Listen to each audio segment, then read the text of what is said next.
नमस्कार भाइयों।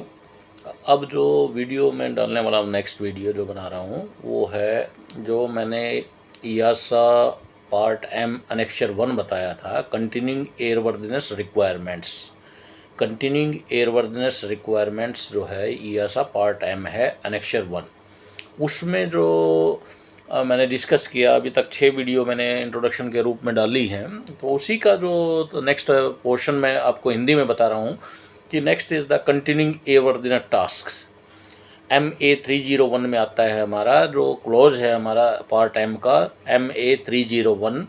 तो कंटिन्यूइंग एयरवर्दीनेस टास्क क्या है? कंटिन्यूइंग एयरवर्दीनेस टास्क क्या है? कंटिन्यूइंग एयरवर्दीनेस का मतलब है कि एयर का फिट टू फ्लाई रखना कंटिन्यूस अगर आप फिट टू फ्लाई रखेंगे तो उसको बोलेंगे कंटिन्यूइंग एयरवर्दीनेस। तो कंटिन्यूइंग एयरवर्दीनेस रखने के लिए कौन कौन से टास्क हैं जहाज़ के, उसके बारे में मैं चर्चा कर रहा हूँ। तो ये रेगुलेशन आता है EU 2019/1383। 2019/1383 रेगुलेशन EU नंबर है ये। इसके अंडर में ये MA301 कंटिन्यूइंग एयरवर्दीनेस टास्क दिए गए हैं। तो इसमें सबसे पहले जो है हमारा आता है कि जब जहाज़ हमारा फ्लाइंग करके आता है तो उसके प्री फ्लाइट इंस्पेक्शन करने पड़ते हैं, या जिसको भेजना पड़ता है जहाज़ को हमें रिलीज करना पड़ता है, तो उसको हम जो serviceability of operational and emergency equipment shall be insured by. तो उसमें जो हम टास्क देखें कंटिन्यूइंग टास्क, तो उसमें है the aircraft continuing airworthiness and the serviceability of operational and emergency equipment shall be ensured by A, the accomplishment of the pre-flight inspections, then the rectification of any defect and damage affecting safe operation, ये second point है। third point है the accomplishment of all maintenance in accordance with the AMP referred to in point MA302, अगर वो MP के according due है तो the release of all maintenance in accordance with सब part H, जो CRS है हमारा, उसके अकॉर्डिंग जो है हमें रिलीज करना पड़ेगा। For all complex motor powered aircraft और aircraft card by air carrier licence in accordance regulation 1008/2008, the analysis of effectiveness of the approved AMP जो है इफेक्टिवनेस ऑफ AMP को हमें एनालिसिस करना है।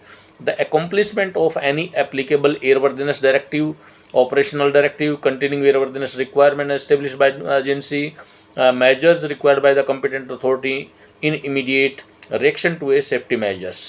ये हैं हमारे continuing airworthiness tasks। जहाज़ के जो हम continuing airworthiness tasks बोलते हैं, जहाज़ को फिट टू फ्लाई रखने के लिए मेंटेनेंस साइड में, एयरवर्दीनेस साइड में क्या क्या काम है मेनली, वो मैंने बताया आपको कि जो serviceability of operation and emergency equipment को चेक करते हैं उनके लिए क्या क्या काम करने हैं आपको मैंने बताया। प्री फ्लाइट इंस्पेक्शन है, डिफेक्ट डैमेज अफेक्टिंग है, मिनिमम इक्विपमेंट लिस्ट है, AMP के अकॉर्डिंग काम होना चाहिए। AMP मतलब एयरक्राफ्ट मेंटेनेंस प्रोग्राम बनाया जाता है, अप्रूवल लिया जाता है उसका अथॉरिटी से, पहले भी बात कर चुका हूँ मैं। उसके बाद एयरवर्दीनेस डायरेक्टिव है, ऑपरेशन डायरेक्टिव है, कंटिन्यूइंग एयरवर्दीनेस रिक्वायरमेंट है, measure required by competent authority in immediate action to a safety measures हैं। ये कंटिन्यूइंग एयरवर्दीनेस टास्क हैं। दूसरी चीज़ जो मैं बता रहा हूँ इसी में अगर हम आगे चलें तो जैसे प्री फ्लाइट इंस्पेक्शन है, तो प्री फ्लाइट इंस्पेक्शन क्या है और इसमें क्या क्या आपको करना है। तो इसमें pre flight inspection it is intended to mean all of the action necessary to ensure that the aircraft is fit to make the intended flight. These should typically include but are not necessarily limited to, ये जो points मैं बता रहा हूँ इसके अलावा भी add हो सकते हैं। एक बताया इसने, पहला बताया एक walk around type inspection of aircraft, चारों तरफ जो हम जाते हैं उसको देखते हैं, कोई डैमेज ना हो, डेंट ना हो, कोई अपना लूज ना हो, कोई वायर, कोई पैनल, कोई वो है। Emergency equipment for condition including particular science of wear, damage, leakage, ये चीज़ें हम वॉक अराउंड में देखते हैं। And inspection of the aircraft continuing airworthiness record system और एयरक्राफ्ट टेक्लॉग सिस्टम। उसके बाद हमारा डॉक्यूमेंटेशन आता है जिसमें टेक्लॉग होता है, FRB होती है। उसका to ensure that the Indian flight is not adversely affected by any outstanding deferred defects and that no required maintenance action shown in the maintenance statement is overdue or will become due during the flight, ये हमारे engineer को check करना पड़ता है, जिसको take log बोलते हैं हम, या हमारा FRB फ्लाइट रिपोर्ट बुक होती है। उसको इंजीनियर जो है जहाज़ आते ही पहले वॉक अराउंड करेगा, वो इंस्पेक्शन करेगा जहाज़ का। जैसे ही जहाज़ फ्लाइंग करके आता है, हमारे बेस में आता है, तो हमारा इंजीनियर तैयार रहता है, और जैसे ही जहाज़ खड़ा होता है, पायलट पैसेंजर निकलते हैं, तो इंजीनियर जो है उसको टेक ओवर कर लेता है और उसका वॉक अराउंड जो है शुरू होता है। और उसमें वॉक अराउंड में मैंने बताया वियर, डैमेज, लीकेज सारा वो चेक करता है, रिफ्यूलिंग करवाता है, ऑयल चेक करता है, ऑयल डालता है अगर लेवल कम है तो। वो सारी चीज़ें जो हैं हमारी pre flight inspection walk around में आ जाती हैं। उसके बाद मैंने बताया टेक लॉग है, फ्लाइट रिपोर्ट बुक है, उसको देखता है कि काम जो है उसका जो फ्लाइंग में है कोई प्रॉब्लम तो नहीं है। ये control that consumable fluids gases uplifted period to the flight are of the correct specification free from contamination correctly recorded. उसके बाद वो रिफ्यूलिंग करता है, ऑयल डालता है, उसकी रिकॉर्डिंग करता है। उससे पहले जहाज़ का जो हमारा कॉकपिट में MCDU होता है, उससे पता करता है कि कोई फॉल्ट तो नहीं आया जहाज़ में। हर एयरक्राफ्ट का अलग अलग सिस्टम है, जनरल में बता रहा हूँ। उसके बाद जो है doors are securely fastens, control surface and landing gear lock, स्पीडोस्टैटिक कवर, एक वो पॉइंट जो है वो चेक करता है जहाज़ के अंदर। जहाज़ का जो एक इंस्पेक्शन टाइप जो है वो सारी चीज़ें उसके अंदर ट्रांजिट के इंस्पेक्शन में वो चेक करता है हमारा इंजीनियर्स। उसके बाद वो साइन करते हैं, और जब इंजीनियर सारा रिफ्यूलिंग से लेकर के, कॉकपिट से लेकर के, ऑयल अपलिफ्ट, हाइड्रोलिक अपलिफ्ट, ये सारी चीज़ें कर लेता है एक प्रकार से, बहुत श्योरिटी होती है। जब इंजीनियर साइन कर देता है तो उसने हर चीज़ चेक की है। और पायलट का भी अपना चेक है, वॉक अराउंड चेक है। उसके बाद वो जब फ्लाइट टेक ओवर करता है, वो सारी चीज़ें इंजीनियर से समझता है कि कोई फॉल्ट तो नहीं है, कोई दिक्कत तो नहीं है एयरक्राफ्ट में, आपने क्या किया, कोई वो जो सारी ब्रीफिंग जो है वो इंजीनियर पायलट को समझाता है। उसमें जैसे डेफर्ड स्नैग है या MEL रेज किया है, वो भी वो हमारे पायलट को बताना पड़ता है। इंजीनियर जो रेज करता है मिनिमम इक्विपमेंट लिस्ट या हमारा डेफर्ड स्नैग, अगर स्नैग वहाँ रेक्टिफाई नहीं हो सकता तो it can be deferred in the another base.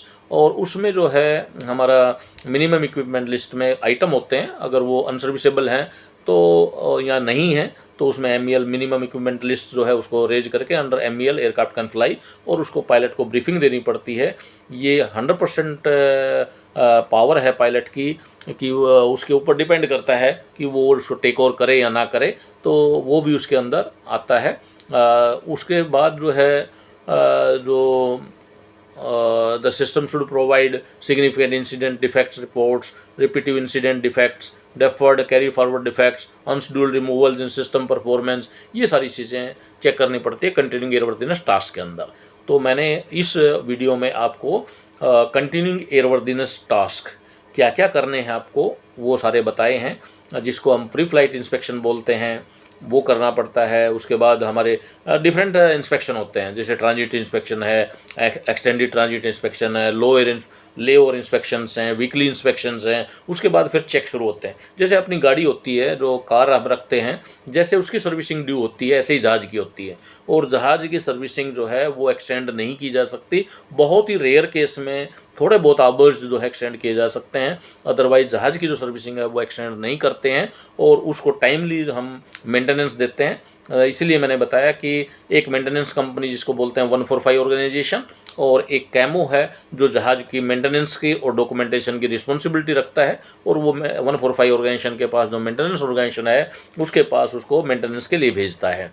तो 145 की रिस्पॉन्सिबिलिटी पूरी मेंटेनेंस की साइड से और मेंटेनेंस डॉक्यूमेंट की साइड से 145 ऑर्गेनाइजेशन की रहती है।